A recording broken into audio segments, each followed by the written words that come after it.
우리 사도신경으로 신앙 고백하심으로 3월 11일 월요일 새벽 기도회를 시작하도록 하겠습니다. 전능하사 천지를 만드신 하나님 아버지를 내가 믿사오며 그의 아들 우리 주 예수 그리스도를 믿사오니 이는 성령으로 잉태하사 동정녀 마리아에게 나시고 본디오 빌라도에게 고난을 받으사 십자가에 못 박혀 죽으시고 장사한 지 사흘 만에 죽은 자 가운데서 다시 살아나시며 하늘에 오르사 전능하신 하나님 우편에 앉아 계시다가 저리로서 산 자와 죽은 자를 심판하러 오시리라. 성령을 믿사오며 거룩한 공회와 성도가 서로 교통하는 것과 죄를 사하여 주시는 것과 몸이 다시 사는 것과 영원히 사는 것을 믿사옵나이다. 아멘. 우리 찬송가 180장 하나님의 나팔 소리 우리 같이 찬송하도록 하겠습니다. 찬송가 180장 이전 통일 찬송가는 168장 찬송입니다.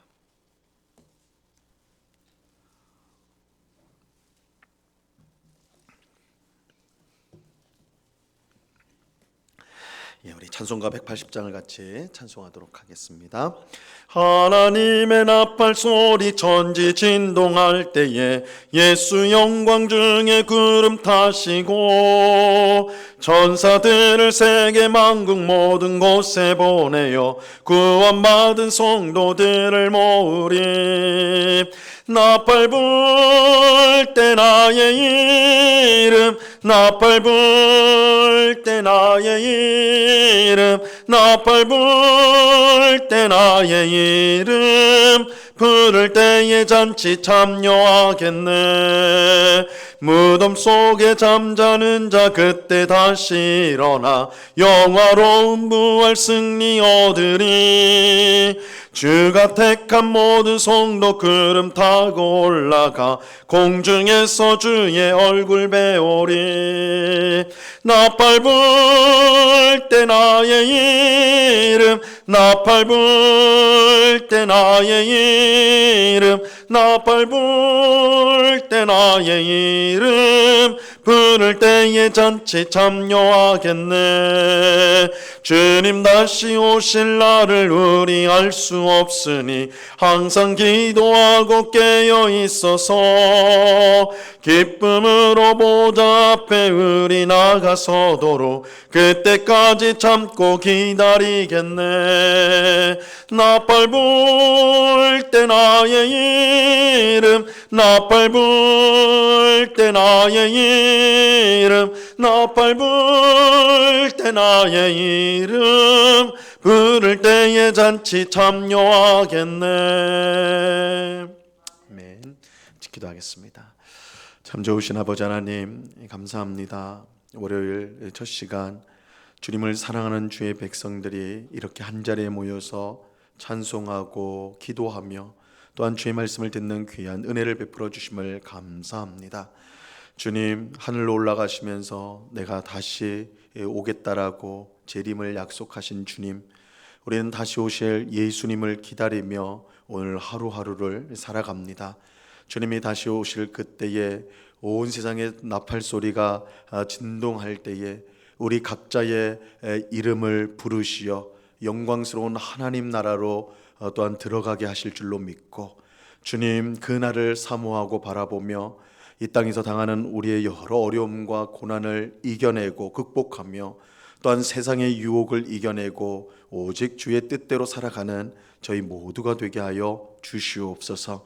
아버지 하나님, 이 소돔과 고모라가 주는 세상의 즐거움에 빠져서 또한 그 속에서 영적으로 죽어갔던 롯의 가족들을 우리가 기억하면서 우리가 이 세상에 젖어 살지 않게 하시고 영적으로 늘 깨어 있어 주님을 바라보고 주님의 나라를 생각하며 이 땅을 살아가는 저희 모두가 되도록 은혜를 내리워 주시옵소서.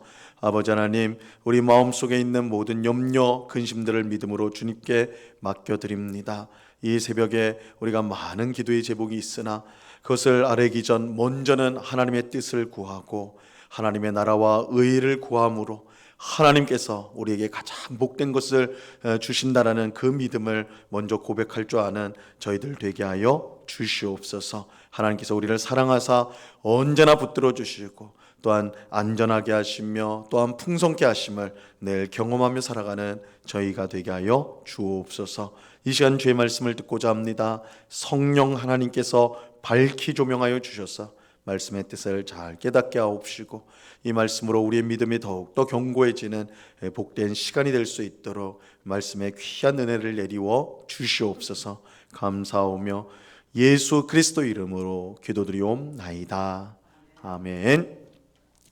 우리 하나님 말씀을 다 같이 봅니다. 마가복음 13장 24절에서 27절까지의 말씀을 우리가 다 같이 보도록 하겠습니다. 마가복음 13장 24절에서 27절까지의 말씀입니다.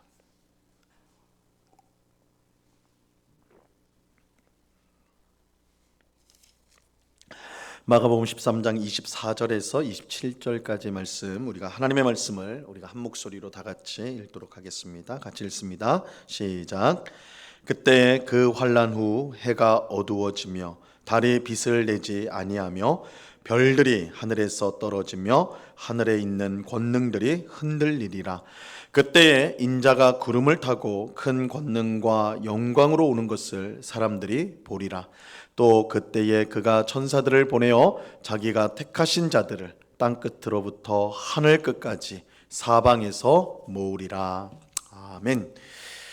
우리가 지금 살펴보고 있는 이 마가복음 13장의 가장 중요한 주제는 성전 파괴입니다. 예수님은 그의 제자들에게 예루살렘 성전이 곧 파괴될 것이라고 말씀하셨어요. 이 말씀에 놀란 제자들은 그 일이 언제 있으며 그 일이 일어나기 전에 어떤 징조가 있겠습니까? 그렇게 물었죠. 우리가 지난 새벽에 살펴본 대로 이 멸망에 가증한 것이 성전에 서게 되는 날 이 성전이 파괴가 될 것이다. 이것이 가장 결정적인 증거가 될 것이다. 징조가 될 것이다. 주님 말씀하셨어요.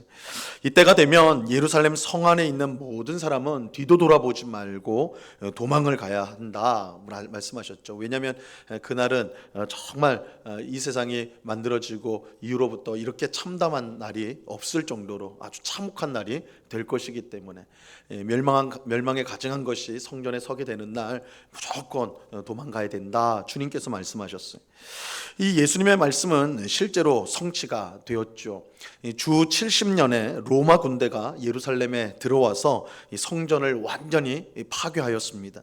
근데 우리는 이 성전 파괴 사건의 이 중요한 의미를 우리가 이제 볼 수 있어야 되는데요. 비록 로마 군대가 성전을 파괴한 것이지만 실제로는 그것이 하나님의 심판이었습니다. 하나님께서 로마 군대를 통해 예루살렘 성전을 파괴하심으로 이스라엘을 심판하신 것입니다. 이러한 성전 파괴 사건은 사실 이번이 처음이 아니었습니다. 예수님이 세상에 오기 전 600년 전에도 똑같은 사건이 있었죠. 당시 이스라엘 백성은 하나님을 떠나서 심각한 우상 숭배에 빠져 있었습니다. 뿐만 아니라 사회는 온통 불의와 악한 일들로 가득 차 있었습니다. 이런 이스라엘 백성들에게 하나님이 선지자들을 계속해서 보내서 그들로 하여금 회개하도록 하나님께로 돌아오도록 그렇게 하셨죠. 하지만 이스라엘 백성들은 하나님 보낸 선지자들의 말씀을 듣지 않았습니다. 오히려 그들을 핍박하고 심지어 죽이기까지 하였습니다. 이스라엘 백성은 자신들의 귀에 좋은 말만 해주는 거짓 선지자들을 따랐지 자신들을 책망하는 참 선지자, 하나님이 보내신 선지자의 말은 듣지 않았습니다. 백성들은 거짓 선지자들의 말을 들으면서 이 거짓 선지자들은 우리 가운데 성전이 있으니까 아무 염려할 거 없다. 성전에 하나님이 계신데 어느 민족이 와서 우리를 망하게 할 수 있겠느냐. 우리에게는 성전이 있으니까 염려할 거 없다. 이 거짓 선지자들이 그렇게 말을 했거든요. 이 백성들은 그 거짓 선지자들의 말에 귀를 기울이고 안심하며 살았어요. 하지만 하나님은 타락한 이스라엘 백성을 가만두지 않았습니다. 하나님은 바벨론이라는 나라를 사용하여 이스라엘을 심판하셨습니다. 그 결과 기원전 586년에 남유다 왕국은 완전히 망하게 되었는데 그때 예루살렘 성전이 흔적도 없이 부서지게 되었습니다. 우리에게는 성전이 있기 때문에 안전하다고 생각한 이스라엘 백성 앞에서 하나님은 성전을 파괴하심으로 그들의 죄악이 얼마나 큰지를 분명히 보여주셨습니다. 이것과 마찬가지로 예수님은 지금 헤롯 대왕이 새로 세운 이 예루살렘 성전도 하나님의 심판으로 무너지게 될 것이다 말씀하시는 거예요. 이것은 하나님께서 그들의 구원자로 예수님을 보내었지만 영접하기는커녕 오히려 핍박하고 죽이려고 했기 때문입니다. 하나님이 보내신 선지자들을 거부한 이스라엘 백성들을 심판한 것처럼 마찬가지로 자신이 보낸 구원자 예수님을 거부한 이스라엘 백성을 하나님은 이제 심판하실 것입니다. 이것이 이 성전 파괴의 의미인 거예요. 그런데 오늘 우리가 읽은 본문은 이 성전 파괴, 곧 있을 이 성전 파괴보다 더 큰 사건을 말씀해 주고 있습니다. 그것은 예수님의 재림 사건입니다. 자, 오늘 본문 24절을 보시기 바랍니다. 24절. 그때에 그 환난 후 해가 어두워지며 달이 빛을 내지 아니하며 별들이 하늘에서 떨어지며 하늘에 있는 권능들이 흔들리리라. 그때의 그 환난 후라는 말은 이 성전이 파괴된 사건이 있은 후 어느 날이란 뜻이에요. 즉 예수님은 지금까지 성전 파괴 사건을 계속해서 13장 앞부분에서 계속 말씀해 오셨거든요. 이제 근데 이 사건이 있은 후에 언젠가 어느 날인가 이 일이 발생할 것이다. 그 일이 뭐냐? 예수님이 재림할 것이다. 내가 재림한다. 이렇게 말씀하시는 거예요. 예수님께서 재림하시는 날에 해가 어두워지며 달이 빛을 내지 아니하며 별들이 하늘에서 떨어지며 하늘에 있는 권능들이 흔들리게 될 것이다. 이렇게 말씀하고 있어요. 굉장히 우주적인 현상이죠. 이런 현상들은 구약 성경에서 마지막 날 일어나게 될 일들을 설명할 때 구약 성경에서 이런 말씀을 하였습니다. 그중 하나가 이사야서 13장 10절에 보면요, 여호와의 날이 올 때에 이렇게 되리라 말씀하세요. 하늘의 별들과 별 무리가 그 빛을 내지 아니하며 해가 돋아도 어두우며 달이 그 빛을 비추지 아니할 것이로다. 오늘 예수님 말씀과 굉장히 흡사하죠. 구약 성경에서 여호와의 날은 곧 마지막 날로서 하나님이 세상을 심판하시는 날입니다. 그런데 그날은 예수님의 재림의 날이기도 합니다. 왜냐하면 하나님께서 예수님에게 모든 권세를 주셔서 세상에 다시 오실 때 세상을 심판하시도록 하였기 때문입니다. 요한복음 5장 27절에 보면 또 인자됨으로 말미암아 심판하는 권한을 주셨느니라. 인자 되신 예수님에게 심판하는 권세를 하나님이 주셨다. 그래서 이 세상을 심판을 누가 하느냐? 우리는 하나님이 세상을 심판한다 할 때 더 정확하게 말하면 하나님의 모든 권세를 받으신 예수님께서 세상을 심판하시게 될 것입니다. 하나님 아버지로부터 세상을 심판할 권세를 받은 예수님께서 세상에 재림하셔서 세상을 심판하실 거예요. 그런데 재림하실 예수님은 처음 이 세상에 오실 때와는 전혀 다른 모습으로 오시게 될 것입니다. 예수님이 처음 오실 때가 우리가 성탄이죠. 예수님이 성탄 때 어떻게 오셨습니까? 마국간 구유에 놓인 아기로서, 그렇죠? 갓난아기, 연약한, 그리고 누구도 거들떠 보지 않는 마국간의 아기로서 이 세상에 오셨잖아요. 하지만 재림하실 예수님은 이와는 전혀 다른, 성탄 때의 모습과는 전혀 다른 모습으로 이 땅에 오실 것입니다. 26절을 보세요. 그때 인자가 구름을 타고 큰 권능과 영광으로 오는 것을 사람들이 보리라. 재림하실 예수님은 구름을 타고 큰 권능과 영광으로 오게 되실 것입니다. 구름을 탄다라는 것은 우리가 그냥 뭐 손오공이 구름을 탄다 뭐 이 정도로 신비한 일로서 생각할 것이 아니라 구약 성경에서 이 구름은 하나님의 영광을 뜻하는 거예요. 그래서 성막이나 성전이 건축되었을 때 그곳에 구름이 꽉 찼다라는 표현이 나오잖아요. 하나님의 임재하심으로 꽉 찼다라는 표현입니다. 그냥 예수님이 구름을 타고 오신다라는 것은 어떤 뭐 운송 수단으로서보다는 예수님께서 하나님의 영광으로 충만하여서 이 땅에 오시는 것을 뜻하는 거예요. 그렇게 올 때에 모든 사람이 그 모습을 보게 될 것입니다. 예수님이 처음 오셨을 때는 베들레헴 마국간에 오셨잖아요. 그때는 기껏해야 목자들 정도가 예수님 태어난 걸 와서 축하하는 정도였지만 그 사람들 정도만 예수님이 온 것을 알았지만 예수님이 재림하실 때는 온 세상 사람들이 한눈에 볼 수 있는 그런 영광스러운 모습으로 이 땅에 임하게 되리라는 것입니다. 이처럼 예수님의 재림은 처음 세상에 오신 초림과 성탄과는 완전히 다르게 될 것입니다. 자, 그러면 재림하신 예수님은 어떤 일을 하게 되는가? 27절 말씀 보세요. 또 그때에 그가 천사들을 보내어 자기가 택하신 자들을 땅 끝으로부터 하늘 끝까지 사방에서 모으리라. 무엇보다 재림하신 예수님은 자기가 택하신 자들, 즉 성도들을 모으시게 될 겁니다. 천사들을 보내어서 성도들을 모으실 거예요. 여기에는 예수님이 오기 전에 살았던 구약 성도들, 그리고 재림 전에 죽은 모든 성도들, 재림 때까지 살아남은 모든 성도들이 다 포함이 될 거예요. 그때 살아남아 있는 성도만이 아니라 구약 시대의 성도들, 그리고 예수님이 재림 전에 죽은 모든 성도들, 그리고 재림 때 살아있는 성도들까지 모든 시대의 성도들을 다 이제 모으시게 될 것입니다. 재림하신 예수님께서는 모든 성도를 불러서 그들을 영광스러운 하나님 나라로 들어가게 하실 것입니다. 그러면 하나님을 믿지 않고 불신앙으로 세상을 살았던 사람들은 어떻게 될까요? 그들도 모두 재림하신 예수님 앞에 모이게 될 것입니다. 하지만 그들은 자신의 죄에 대한 무거운 심판을 받게 될 것입니다. 이 심판은 성전 파괴와는 비교할 수 없이 무서운 심판이 될 것입니다.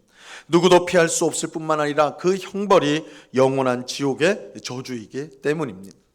이처럼 재림하신 예수님은 세상을 심판하실 거예요. 성도는 하나님 나라에 들어가게 하시고 믿지 않는 자들은 영원한 지옥으로 보내실 것입니다.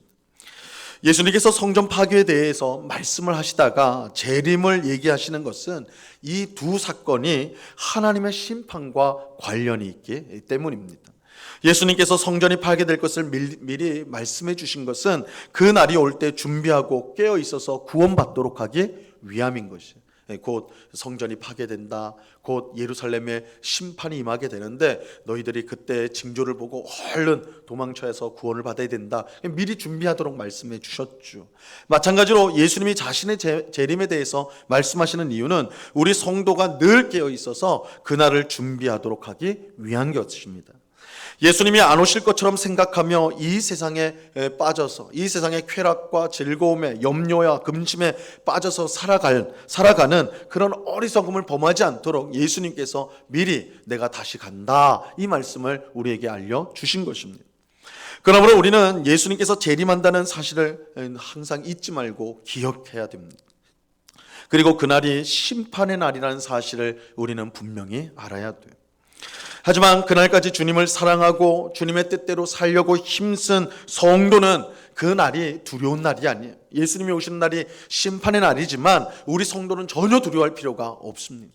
주님이 오시는 그날까지 충성되게 주님의 뜻대로 살아온 성도, 오직 예수 그리스도의 공로를 붙들고 살아가는 성도, 그 성도에게 예수님의 재림의 날은 구원이 완성이 되는 날이 될 것입니다. 우리는 영광스러운 하나님 나라에 들어가게 될 것이에요. 그러므로 우리는 주님의 재림을 생각하면서 매일 주님의 뜻대로 살아야 합니다. 늘 깨어서 우리가 준비하는 삶을 우리가 살아간다면 우리의 예수님의 재림은 우리에게 두려운 날, 갑작스러운 날이 아니라 기쁨의 날, 정말 우리의 구원이 완성되는 가장 복된 날이 될 것입니다. 이 은혜가 오늘 기도하는 우리 모두에게 충만히 임하기를 간절히 바랍니다. 그래서 우리가 주님이 다시 오시겠다라는 분명한 약속, 그것이 언제입니까? 벌써 예수님이 하늘로 가신 지 2000년이나 지났는데 예수님 다시 오는 거 맞습니까? 시대 때마다 성도들이 그렇게 묻고 의심을 하였죠. 그러나 우리는 주님이 언제 오실지는 몰라요. 그러나 예수님께서 분명히 오신다고 약속하셨고 그날이 점점 가까워지고 있다는 건 확실하니까 우리가 주님의 재림을 기억하면서 정말 온 천지에 나팔 불 때 나의 이름을 불러주실 우리 주님을 기대하면서 우리는 매일매일 주님의 뜻대로 살아야 할 것입니다. 이 은혜가 오늘 기도하는 우리 모두에게 충만히 임하여서 마지막 때에 더욱더 힘있게 신앙생활을 잘 감당하는 영광스럽게 우리 주님의 재림하실 주님을 맞이하는 우리 모두가 될 수 있기를 우리 주님의 이름으로 간절히 축원합니다. 기도하겠습니다. 하나님 아버지 감사합니다. 주께서 우리 예수님께서 재림하실 그 때에 대해서 말씀해 주십니다. 예수님은 하늘로 올라가면서 내가 올라가는 그대로 다시 이 세상에 오겠다라고 분명히 말씀하셨습니다. 우리는 그날을 바라보고 기다리며 이 땅을 살아갑니다. 주님, 많은 성도가 주님의 재림을 기다리지 못하고 그 약속을 믿지 못하고 흥청망청 세상에 빠져 살아가는 또한 그런 안타까운 모습들을 보는데 주님, 그럴 때일수록 더욱 우리의 마음을 다잡고 다시 오실 주님 앞에 온전하게 드러나도록 믿음으로 하루하루를 살아가는 주의 백성들 되게 하여 주시옵소서. 우리가 오직 예수님의 공로를 의지하고 믿음으로 주님의 뜻대로 살아갈 때에 예수님의 재림의 날은 우리에게 구원이 완성되는 영광스럽고 가장 기쁘고 복된 날이 될 줄로 믿습니다. 주님, 그날을 우리가 바라보며 사모함으로 살아가는 저희들 될 수 있도록 도와주옵소서. 아버지 하나님, 주님 오신다는 이 엄중한 사실 앞에 우리가 잠시라도 세상에 빠지지 않고 세상의 마음을 빼앗게 하지 않도록 주의하고, 또한 우리 주변에 있는 성도들, 세상과 가까워지는 우리 성도들을 권면하여서 주님이 오실 날을 함께 바라보자고 권면할 줄 아는 저희들의 믿음이 될 수 있도록 은혜를 내리워 주시옵소서. 아버지 하나님, 정말 주님 오실 때에 잘 정돈되고 아름답게 치장된 주님의 신부로서 우리가 드러날 수 있도록 은혜를 내리워 주시옵소서. 아버지 하나님, 오늘 귀하고 복된 날을 주심을 감사합니다. 오늘 하루도 주님의 뜻대로 주님을 기쁘시게 하는 삶을 우리가 있는 모든 곳에서 살아가는 주의 백성들이 다 될 수 있도록 은혜와 긍휼을 베풀어 주시옵소서. 아버지 하나님, 우리가 함께 믿음으로 살아가는 생활하고 있는 우리 이의리 집사님, 오늘 오전에 허리에 수술을 받게 됩니다. 우리 주님께서 이 모든 형편과 상황을 아시오니 특별히 수술을 하는 우리 의사의 손길을 주님께서 역사하여 주셔서 정확하게 수술이 이루어지고, 그래서 허리가 온전히 회복되어져서 이전처럼 건강한 모습으로 함께 주님을 섬기며 또한 주님 앞에서 살아가는 저희 모두가 될 수 있도록 은혜를 내리워 주시옵소서. 우리 가운데 있는 모든 병든 몸과 또한 마음을 가지고 고통하고 있는 우리 성도들 주님께서 찾아가 주시고 능력의 손으로 만져주사 온전히 회복되어 기쁨과 감사한 마음을 가지고 주를 위하여 힘있게 신앙생활을 잘 감당하는 우리 모든 성도 될 수 있도록 복을 내리워 주시옵소서. 이 시간 여러 가지 간구의 제목들로 기도하는 주의 백성들 한 사람 한 사람 붙들어 주시고 우리의 기도에 귀를 기울이시고 하나님의 뜻대로 가장 복된 응답을 주시는 하나님이신 줄로 믿고 의심하지 않고 또한 근심하지 않고 저 끝까지 기도하여 주의 귀하신 응답을 받는 주의 백성들이 다 될 수 있도록 역사하여 주시옵소서. 언제나 우리와 함께 하시는 주님께 감사와 찬송을 올려드리오며 예수 그리스도의 이름으로 기도드리옵나이다. 아멘. 하늘에 계신 우리 아버지여, 이름이 거룩히 여김을 받으시오며 나라에 임하옵시며 뜻이 하늘에서 이룬 것 같이 땅에서도 이루어지이다. 오늘날 우리에게 일용할 양식을 주옵시고 우리가 우리에게 죄 지은 자를 사하여 준 것 같이 우리 죄를 사하여 주옵시고 우리를 시험에 들게 하지 마옵시고 다만 악에서 구하옵소서. 대개 나라와 권세와 영광이 아버지께 영원히 있사옵나이다. 아멘.